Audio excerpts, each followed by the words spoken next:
Perkenankanlah saya memperkenalkan diri. Saya bersama pada sore hari saat ini bersama dengan istri saya, Ana Maria Dalina Sarjana Filsafat. Di samping sebelahnya adalah anak kami yang kedua, Risma Wahyu Nugraini. Kemudian yang ini adalah si bungsu, anak yang ketiga, Derajat Wahyu Gun Corojati. Sedang anak kami yang pertama pada saat ini adalah di Pesantren Al-Muhajirin, Depok, Jakarta. Pemirsa sekalian, kami dilahirkan dari keluarga misioneri, dibesarkan dan dididik di keluarga misioneri dari seorang ayah pendeta dan ibu pendeta di Bandung, Jawa Barat. Kemudian menjalankan pendidikan misi selama 3 tahun berturut-turut di Jepang dan Jerman. Saudara, pada awal tahun 89, saya ditugaskan oleh tim misi kami untuk masuk ke wilayah desa Giri Sekar, Kecamatan Panggang, Kabupaten Gunung Kidul, untuk menjalankan gerakan Salibi. Apakah itu Salibi? Salibi adalah salah satu gerakan misi untuk menjalankan program-programnya, baik yang dalam bentuk sosial, ekonomi, politik, dan sebagainya, yang bertujuan adalah untuk membawa mereka kepada arahan dan iman yang sebelumnya tidak pernah dikenal.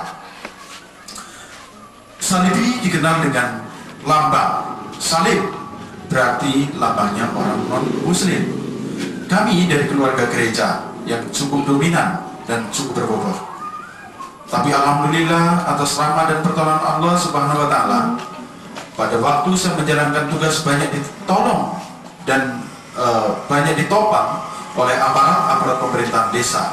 Antaranya adalah Bapak Sekdes, Bapak Sekretaris Desa, Bapak Yusuf Sumaryono. Beliau adalah seorang muslim. Tapi kenapa beliau pada waktu itu mendukung saya? Bisa jadi karena beliau tidak tahu persis apa misi dan visi seorang Salibi, atau barangkali beliau tidak begitu peduli. Saudara, saya juga banyak dibantu oleh aparat pemerintahan dari tingkat desa sampai tingkat kabupaten. Itulah kenapa saya bisa melanglang sampai di pelosok-pelosok pedesaan di wilayah Gunung Kidul ini. Saudara sekalian, ternyata Salibi bukanlah isapan jempol. Kristenisasi saya jalankan selama kurang lebih 7 tahun. Hasilnya cukup nyata. Banyak kaum muslimin yang berpindah akidah, kemudian masuk kepada akidah yang baru, dari yang hak menjadi masuk kepada yang batil, dari yang akidah masuk kepada yang kafir. Sudah terjadi di mana-mana.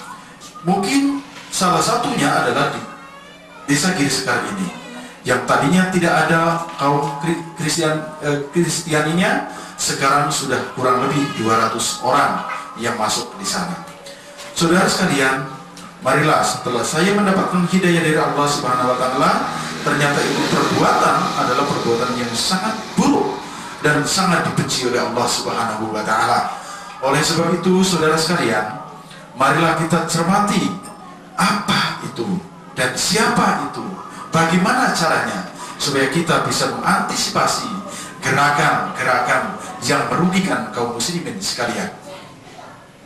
Bapak, Ibu, Saudara pemirsa yang dirahmati Allah, hendaknya kisah nyata ini bisa menjadi pelajaran dan menjadi cambuk bagi kita sekalian. Memang secara ekonomi kita bisa saja kurang, tapi marilah akidah yang benar di hadapan Allah Subhanahu wa taala kita pegang dengan teguh, kita amankan, kita kembangkan, kemudian kita wariskan kepada generasi berikutnya.